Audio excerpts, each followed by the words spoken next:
Mas hoje a história é diferente. A história está em Mateus, capítulo 25. Eu vou dizer para vocês, eu escolhi só parábolas complicadas ou simples. E o desafio é tirar coisas preciosas de histórias simples. Mateus, capítulo 25, gente. Eu estou sem retorno, mas eu estou aqui para poder assistir aqui, ó. Nós vamos falar sobre as 10 virgens, né? Ou damas de honras, né? Para nós seria mais damas de honras.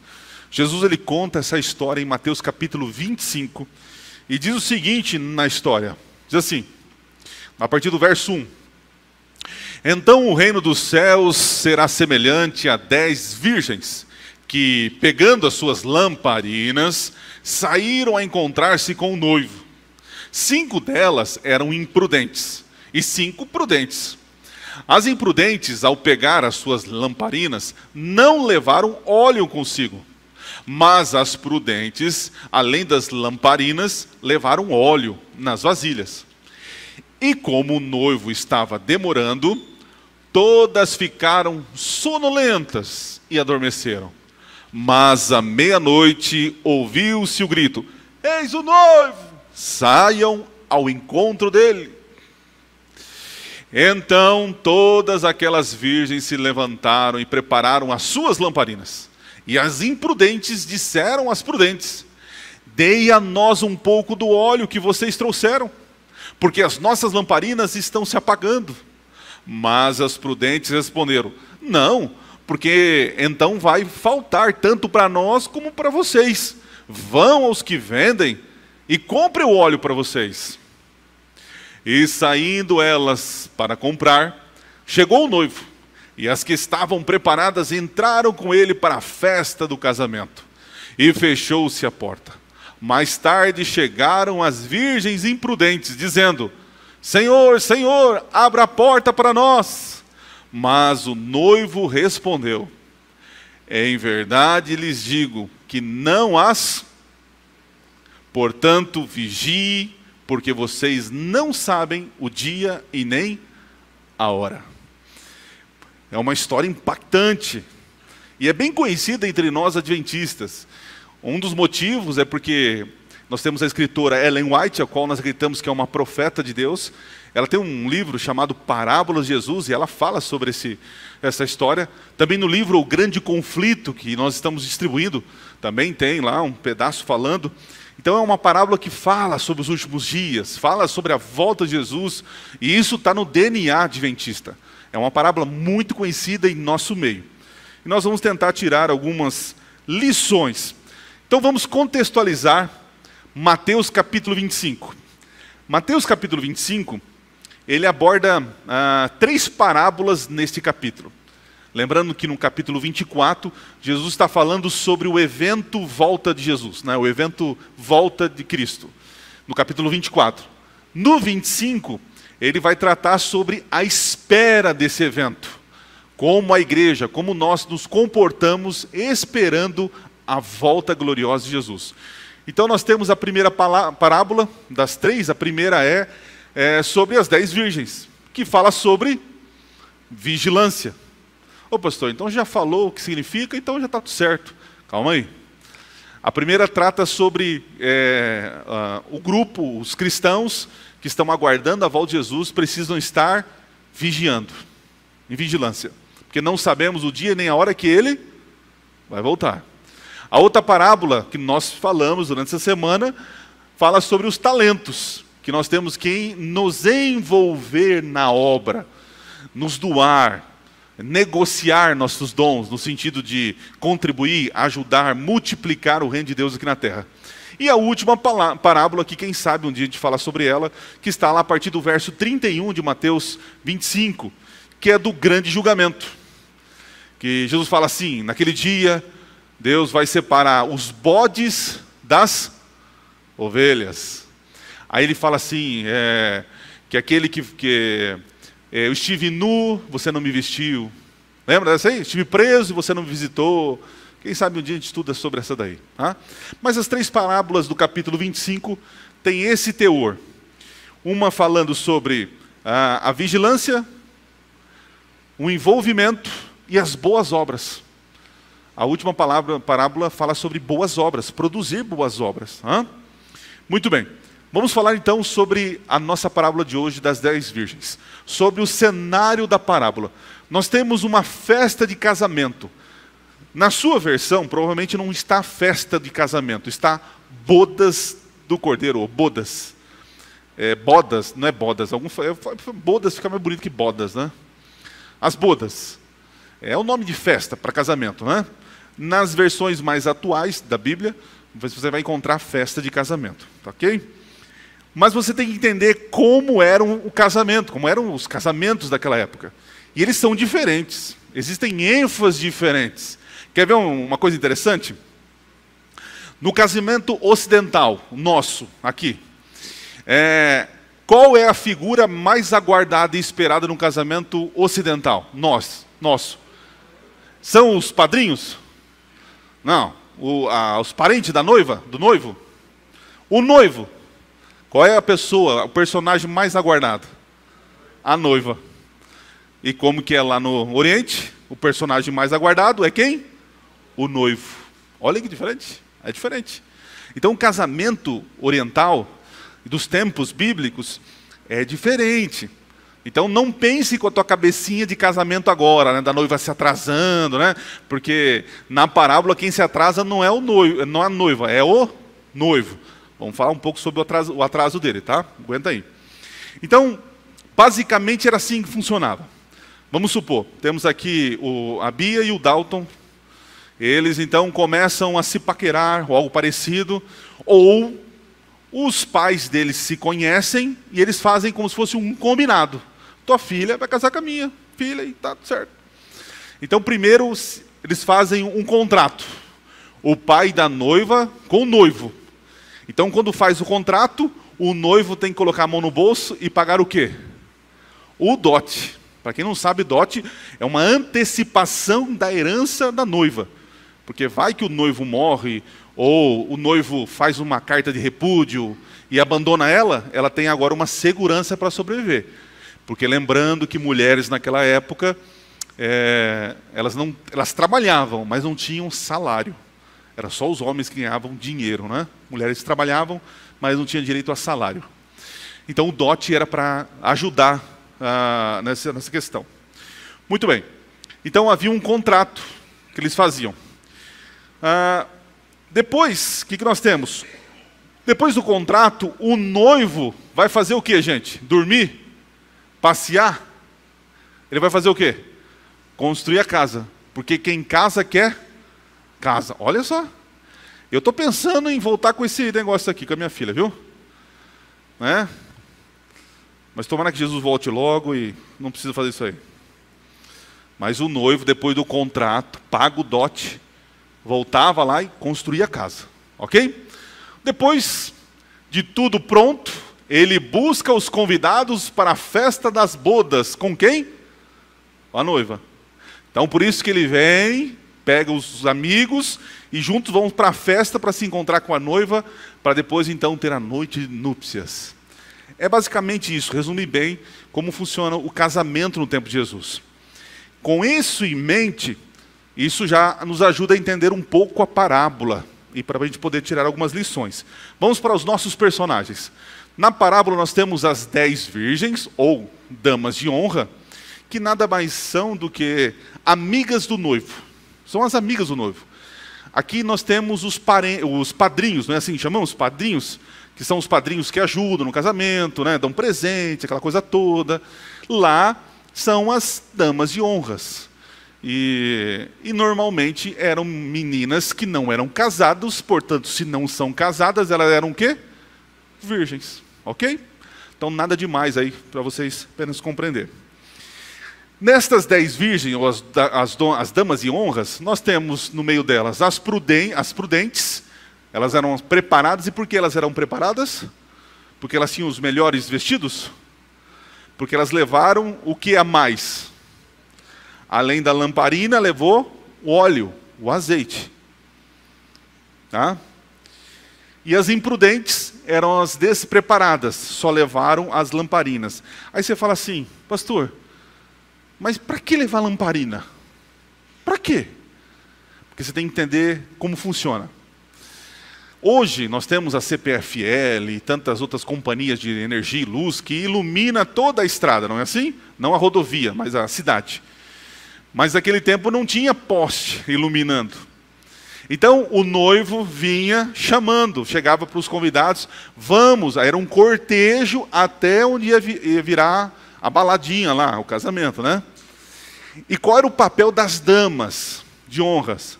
Era pegar a lamparina, aí se eu não quebrar isso aqui tá bom. Aí cobra do seu Eliseu depois. Ó. As damas de honra ligavam a luzinha e para elas era assim, era uma honra, né? O noivo com elas e elas iam fazendo o que no caminho? Iluminando o caminho. E nisso os familiares iam se ajuntando ao cortejo. Então veja, o noivo conhecia as damas de honra, eram suas amigas, e elas tinham a alegria e o prazer de iluminar o caminho do noivo. Estão entendendo a ideia? Então, as prudentes, além de levar a lamparina, trouxe um óleo reserva. Mas as imprudentes só levaram a lamparina, não levaram o óleo. Tá? Então você vai compreendendo aí a história. Avançando. E nós temos o noivo. O noivo é o personagem aí. Está faltando alguém na história, sim ou não? Temos as virgens, as damas de honras. Temos o noivo. Está faltando alguém? Não diga agora. Guarda no teu coração. Vamos avançar. O que aconteceu na parábola? Tá? Todas as virgens saíram ao encontro do noivo. Mas quem são elas? Quem que elas representam? Então, são todos aqueles que aceitaram serem amigos do noivo. Ou seja, são todos os cristãos. As 10 virgens que saem ao encontro do noivo, elas são amigas, ou são amigos, né, de Jesus. São todos aqueles que aceitaram a amizade de Jesus. Lembra que Jesus fala assim, ó, já não chamo mais vocês de servos, mas de amigos. Né? E todos aqueles que aceitam Jesus têm o poder de ser chamados filhos de Deus. Né? Então as 10 virgens representam toda a igreja, os cristãos. Todos aqueles que aceitaram Jesus como Senhor e Salvador. Ok? Muito bem.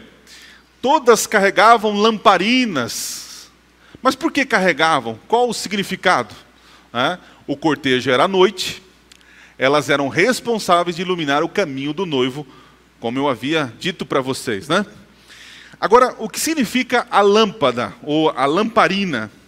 Quem sabe o que significa a lamparina? Tem um verso bíblico. Lâmpada para meus pés é a tua palavra. Ó. Como cantor, eu acho que eu sou um bom pregador. Eu acho que é isso.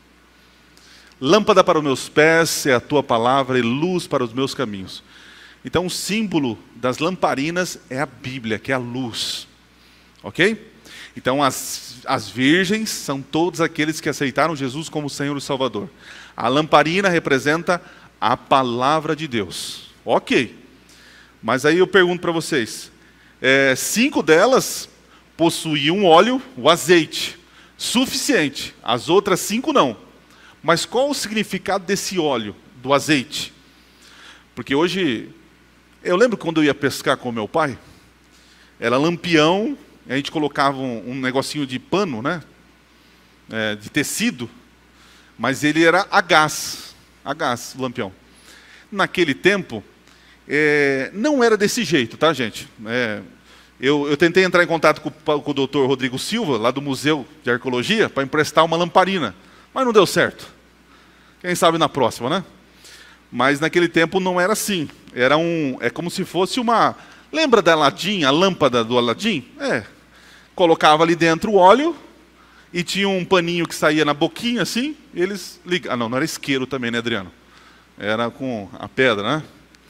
Enfim, colocava o óleo ali, o azeite. O azeite tinha muitas funções. Dentre elas, ajudava aí como combustível, né? como a vela, hoje a gente usa a vela e temos a cera, né? E eu fiquei impressionado com isso aqui. Olha o TDAH de novo, ó. Eu pensei que isso aqui era fogo, gente. Não é fogo, tá? A vela, ela funciona por quê? Porque ela tem um paninho, né? Como chama? Pavio, né?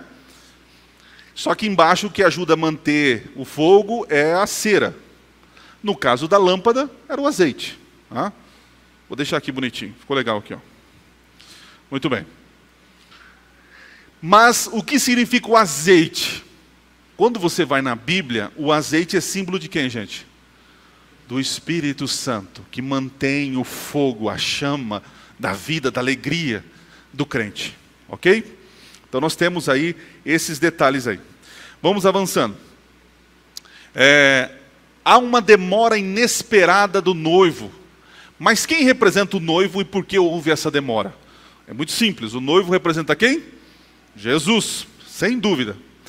E por que a demora? Ele estava se maquiando. Eu lembro de ter feito... Eu já fiz 8 casamentos. Acho que 8 casamentos. Mas até hoje eu lembro de um casamento. Tomara que a noiva não esteja assistindo, né? Mas para mim, assim, foi impressionante, porque foram 2 horas e 40 minutos de atraso. E pasmem, ela não estava em outra cidade. Ela estava no mesmo local do evento. E a demora, não sei vocês são pacientes para esperar. Mas esperar 2 horas e 40 minutos de atraso é muita coisa. Mas ela demorou porque ela tinha algumas contratempos ali. Mas Jesus, o noivo, por que demorou? Por que demorou? Aí que está a questão importante. Jesus é o dono da festa. Jesus é o dono de tudo. Ele é o rei do universo. Ele tem a sintonia fina do universo nas mãos. Pergunto para vocês, esse noivo, esse Cristo, se atrasa para alguma coisa? O que vocês acham? Não. Não é que ele se atrasou, mas na perspectiva das virgens, na perspectiva delas, o noivo atrasou. Mas o noivo não se atrasou. Ele estava no tempo dele. Eram as virgens que estavam de alguma forma ansiosas ou preocupadas com tantas coisas que queria que ele viesse no tempo delas. Mas o noivo vem no tempo dele. Então, queridos, pense nisso. Jesus não voltou ainda, não é porque ele está atrasado. Jesus não voltou ainda porque ele está no tempo dele. É nós que somos ansiosos. Mas pastor, ele prometeu voltar há 2000 anos atrás. Mas seja justo com ele. Ninguém espera mais o retorno de Jesus a não ser uma vida. Ninguém esperou mais que uma vida o retorno dele. Todos aqueles que viveram e estão mortos, esperaram apenas quanto tempo? Uma vida. Uma vida. Ok? Então, avançando. Todas adormecem na história. Não só as prudentes, mas as imprudentes também. Todas elas adormecem. Que mais que nós temos aqui? Ó? Todos adormecem. Deixa eu ver onde eu estou aqui. Ouve-se um grito. Eis o noivo. Pergunto para vocês. Quem gritou? Quem que gritou? Eis o noivo. O que vocês acham? Claro que a gente corre no risco de levar a parábola para uma alegoria, né? Tentar achar significados em tudo. Mas quem você acha que desperta os que estavam dormindo? Para um reavivamento, para ligarem a luz. Quem vocês acham? Não, ok, mas quem gritou? Eis o noivo. Oi? Isso aqui é uma briga de significados. Mas quando você olha para Apocalipse capítulo 18, diz que haverá um revivamento. O mundo será enchido pela glória de Deus. Haverá um reavivamento. E quem vai despertar a igreja que está dormindo? O Espírito Santo. É Ele que acende o revivamento. Por isso que o revivamento não vem por minhas atitudes, mas vem pela vontade de quem? E qual é a nossa parte? Orar. Senhor, reaviva a tua igreja, acorda, Desperta aqueles que dormem, porque está chegando a hora. Enfim, é uma possibilidade, tá? Uma possibilidade. Não diz no texto, mas não foge não foge tanto do texto. Ok, todas se despertam, porém, somente 5 possuem o óleo reserva, para continuar pelas estradas escuras para a festa. Agora, olha que interessante. As 5 imprudentes pedem às outras um pouco do azeite. Elas veem que vai apagar a luz delas e elas precisam. Então ela fala assim, vocês que têm aí reserva, dê para nós. E o que as prudentes falam? Não, eu faço um precinho, camarada, 3 vezes no Pix aí, no cartão, foi isso? Eu parcelo para você o meu óleo. E o que tem gente querendo vender o óleo, vender aquilo, isso não se faz, né? Então as prudentes dizem o seguinte, não, a gente não vai dar do azeite, não vai, porque vai faltar para nós também. Aqui é uma lição preciosa para nós. Nossa experiência com o Espírito Santo não é terceirizado. Não terceirize a voz de Deus para o pastor. Não, o pastor estuda, os irmãos estudam e aí falam para mim. Não. É igual o povo de Israel, que quando foi conversar com Deus, Deus falava, eles não queriam ouvir e falavam, fala com Moisés, não fala com a gente não. Não terceirize o teu compromisso com Deus. A tua experiência, ela é sua. Não tem como transferir para alguém. Não dá para pegar a fé da irmã Tamar e colocar em outros. Na verdade, Tamar, não tem como. É a experiência dela. É a vida dela com Cristo. Da Ginaína e do Eliezer que passaram o que passaram. A experiência deles é deles. E a gente acha bonita a experiência dos outros, mas nós precisamos também ter experiência com Deus. Vamos avançar. As prudentes orientam para comprarem de quem vende. E aqui é interessante, né? Na Bíblia, Jesus ele fala, né? Aquele que quer, compre de mim. Na igreja de Laodiceia, ele fala para comprar o óleo, lembra? O colírio. E pergunto para vocês, só existe de uma pessoa que você pode adquirir isso. As pessoas dizem que tem o azeite para oferecer, mas é somente Deus que pode oferecer para vocês. Elas estavam tão perdidas, que elas saíram no meio da noite, perdidas, para procurar o azeite. Agora olha só, elas não tinham lamparinas para seguir o cortejo. Não tinha o azeite, perdão. Mas elas estavam tão desesperadas que elas saíram no meio do escuro, procurando. E eu vou dizer para você, quando o noivo vier, muitos entrarão em desespero, tentando buscar luz, buscar misericórdia, mas não encontrarão. Estarão perdidos no escuro. Cuidado, né? O tempo é agora de ter o azeite em estoque, né? Ok. O noivo, então, ele chega e vai para a festa com quem estava preparado. Mais tarde, as imprudentes chegam querendo entrar na festa. Mas o que o noivo diz? Não conheço vocês, porque as minhas amigas estavam comigo. As minhas amigas, os meus conhecidos, andaram comigo, me esperaram, me cortejaram até aqui. Vocês, não conheço. Porque se fossem minhas amigas, minhas damas, estariam comigo desde o começo. Vocês não estavam. Vocês não me conhecem. E eu muito menos conheço vocês. Que tristeza, hein? Tristeza. Vamos então para as lições práticas. E eu começo agora a descer a ladeira para o final. Não dorme, viu? Senão eu vou gritar, eis o noivo! Acordar vocês aí. Continuando. Vamos lá, lições práticas. Primeiro, de nada serve conhecimento bíblico sem um combustível de quem? Eu conversando aqui com um irmão nosso, e ele falando assim, olha, eu tenho um parente que conhece muito de Bíblia, mas o tanto que ele conhece de Bíblia, ele tem um coração duro. Parece que quanto mais conhecimento de Bíblia alguns têm, mais o coração é o quê? E quando eu falo coração duro, é coração duro para obedecer. Porque conhecem a palavra, mas não se submetem. E por que não se submetem, pastor? Porque há um orgulho. Não querem dizer que aceitam ou não querem fazer compromisso com alguém. Tem muitas pessoas aí que conhecem Bíblia por aí. Mas conhecimento bíblico não quer dizer relacionamento com Deus. Nós temos aí o Leandro Carnal, um dos maiores teólogos do Brasil. Ele é um grande teólogo, mas ele tem fé em Deus? Não. Então, queridos, conhecimento bíblico não é sinônimo de relacionamento com Deus. Tem pessoas que conhecem isso da Bíblia. E sabe quanto eles vivem? O quanto eles conhecem.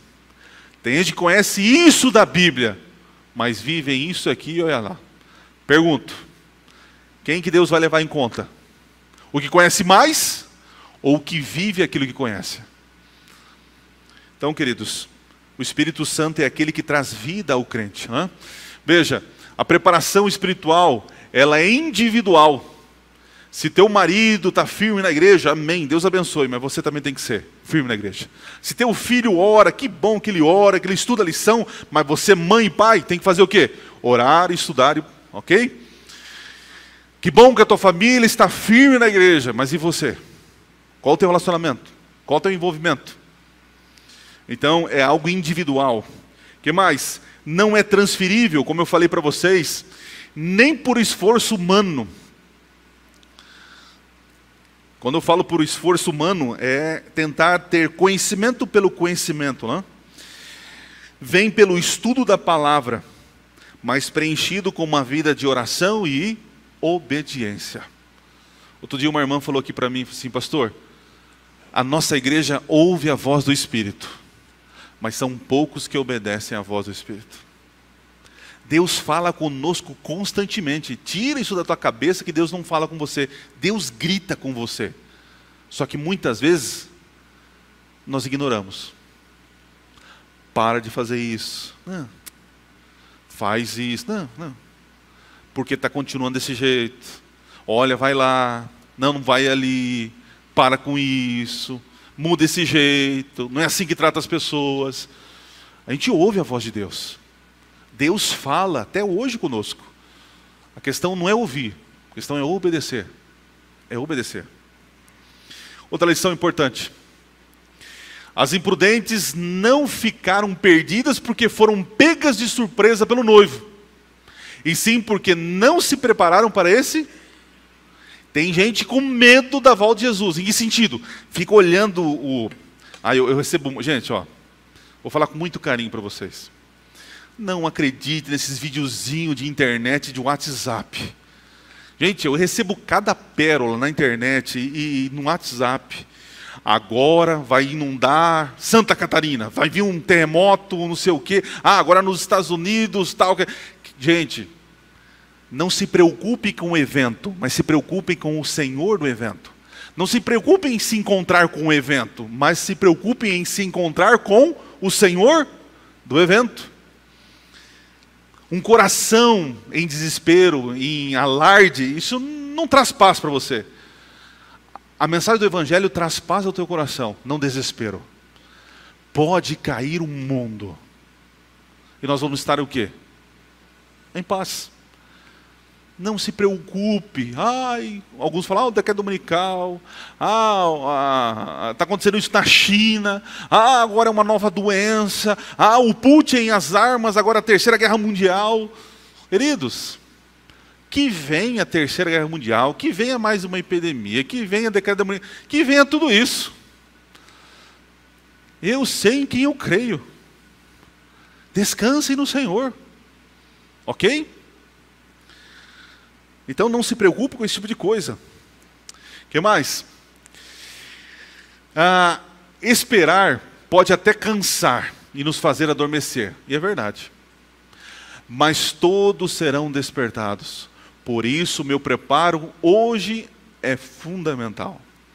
Aqui em nosso meio tem pessoas com mais de 20 anos esperando Jesus voltar. Tem pessoas em nosso meio, quem sabe, com mais de 30 anos esperando Jesus voltar.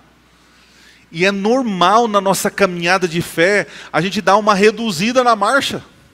É normal. A gente que era líder da igreja e fazia aquela coisa, de repente num ano a gente dá uma parada. É normal. Agora o que não é normal é a tua vida diária com Jesus parar. Talvez o seu envolvimento com as coisas da igreja, com os afazeres, possam até diminuir. E nós temos em nosso meio líderes que estão cansados, dormindo. Mas eles não podem desprezar o dia a dia com Cristo. E eu tenho fé que um dia todos serão despertos.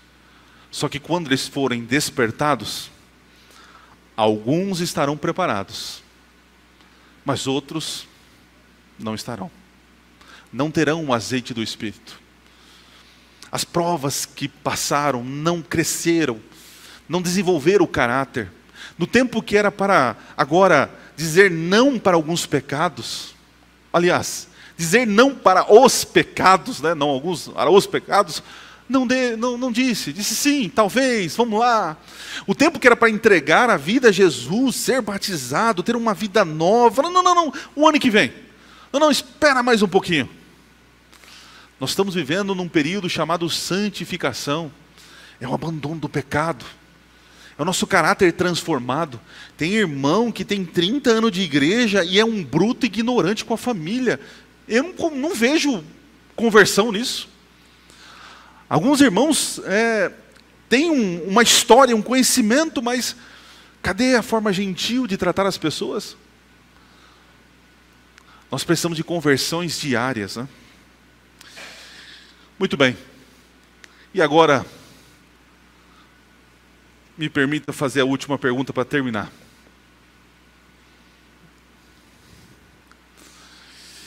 De tudo que nós vimos agora, surge uma pergunta que você precisa responder.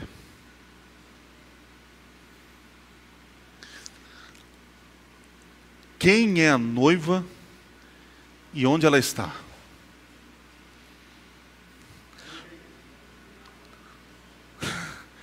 O Márcio já tentou, deu um chute aqui. Acertou minha canela, mas não acertou o lugar. Quem são as virgens? Quem são as virgens? Todos nós, que é a igreja. Mas peraí, o noivo tem duas mulheres? Ele está com as virgens e também com a mulher? A noiva? Quem é a noiva? Porque a noiva não está na história. Porque a noiva parece que sai de cena, e a cena apenas são com as virgens. A preocupação é com as virgens. O noivo, claro, encabeça toda a história. Ele é o responsável pelo cortejo. O noivo é aquele que rejeita as imprudentes. Mas cadê a noiva? Cadê a noiva de Cristo? Talvez nessa noite você entenda um dos versos mais lindos da Bíblia. Mas antes de dizer ele, eu vou contar uma história de casamento para vocês. Há milênios atrás, Deus decide criar o homem. E no conselho da divindade, o Pai, o Filho, o Espírito Santo entram em comum acordo. Nós vamos criar alguém à nossa imagem e semelhança. Mas surgiu uma questão. E se eles pecarem? E se eles quiserem desobedecer e fugir da gente? Como vamos lidar com isso? O que a gente vai fazer? Porque eles precisam ter liberdade de escolher se eles querem ficar conosco, se Ele nos ama. Eles precisam obedecer à lei. Nesse momento Cristo faz um contrato com Deus, o Pai. Eu pago o preço do pecado. Passa-se anos. Segundo Paulo, diz que Jesus veio na plenitude dos tempos. Jesus vive uma vida perfeita. Ele prova para o universo e para o acusador Satanás que a lei é possível de guardar. E na cruz do Calvário, Jesus paga o dote. Ele paga o dote. Ele sela o compromisso do casamento com seus filhos. Mas antes de subir para o céu, ele reúne os seus discípulos e diz o seguinte: não se turbe o vosso coração. Credes em Deus, credes também em mim. Na casa de meu pai há muitas moradas. Se não fosse assim, eu não teria dito a vocês. Mas eu vou e vou preparar lugar para vocês. E quando eu for e preparar lugar, voltarei para receber vocês, para que onde eu estou, estejais vós também. Quando você vai para o Apocalipse, existe uma morada maravilhosa, linda, que João chama Nova Jerusalém da noiva enfeitada para a festa da boda do Cordeiro. A Nova Jerusalém é o lar que receberão todos os filhos. É interessante isso. Jesus é um noivo fiel. Jesus pagou o dote. Jesus construiu as moradas. Jesus preparou tudo para receber os seus. Mas nesse momento, a igreja dorme. Todos dormimos, inclusive o pastor. Mas é o momento de buscar o Senhor, para que quando o Espírito for derramado e dizer: eis aí o noivo, todos nós sejamos prontos para ser fiel até o fim. E ele voltará e vai levar seus filhos para a grande festa. No Apocalipse tem duas ceias. Tem a ceia do Cordeiro com os redimidos, aqueles que venceram pela graça o pecado. É a ceia do Cordeiro. Mas em Apocalipse 19 tem a ceia dos pássaros, onde os cadáveres ficarão sobre a terra. Ninguém irá enterrá-los.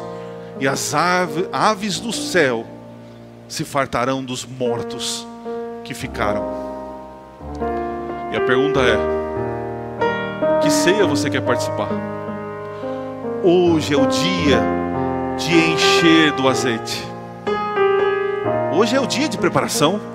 É hoje, é amanhã, é depois de amanhã. E uma semana dessa nos ajuda a encher a nossa vasilha de azeite. Jesus vem. Ele vem com os anjos do céu. Ele vem com grande glória. E a pergunta é: estará você preparado? Tem você valorizado a cada momento em que a igreja tem proporcionado para você um deleite, um banquete espiritual? Que bom que você veio à igreja. Que bom que você está assistindo nesse momento. Deus está derramando graça sobre nós. Vamos aproveitar. Vamos aumentar nosso relacionamento com Ele, porque muito em breve nós o veremos nas nuvens do céu. No Apocalipse capítulo 20, diz que após o milênio, a Nova Jerusalém desce do céu. Abrem-se os livros, e muitos ali terão seu destino traçado. É a cena quando as virgens imprudentes acham a casa e querem entrar na Jerusalém. Mas Jesus vai dizer: eu não vos conheço. Que esse destino não seja o meu nem o seu. Amém? Amanhã teremos o último dia da nossa série. Amanhã não será um quarteto, será um quinteto. Amanhã teremos batismo. Amanhã é mais uma oportunidade de você encher as vasilhas de azeite. Então não perca. Feche seus olhos, vamos orar. Maravilhoso Deus, obrigado pela Tua palavra, Pai. A Tua palavra parece simples, mas é tão complexa e profunda que entra em nosso coração a ponto de transformar a nossa vida, Pai. Que ao sair desta casa de oração, de misericórdia, saiamos transformados e com as vasilhas cheias de azeite. Nos ajude a convidar, a chamar as pessoas para esse cortejo maravilhoso, para que todos os nossos amigos e queridos estejam prontos para entrar nessa festa, Pai. Fortalece a tua igreja. Estamos dormindo, mas ao despertar, queremos estar preparados. Abençoe cada um em suas dificuldades. Se há alguém aqui que ainda não tem um compromisso selado com o Senhor, por favor, que essa pessoa não adie mais. Não sabemos quando o noivo vem. E eu lhe peço mais uma vez, como ministro desta igreja, eu lhe peço, Pai, que a graça de Jesus, o amor de Deus o Pai e a consolação do Espírito Santo esteja sobre todos nós. E a igreja diga: Deus abençoe vocês. Vão na paz do Senhor.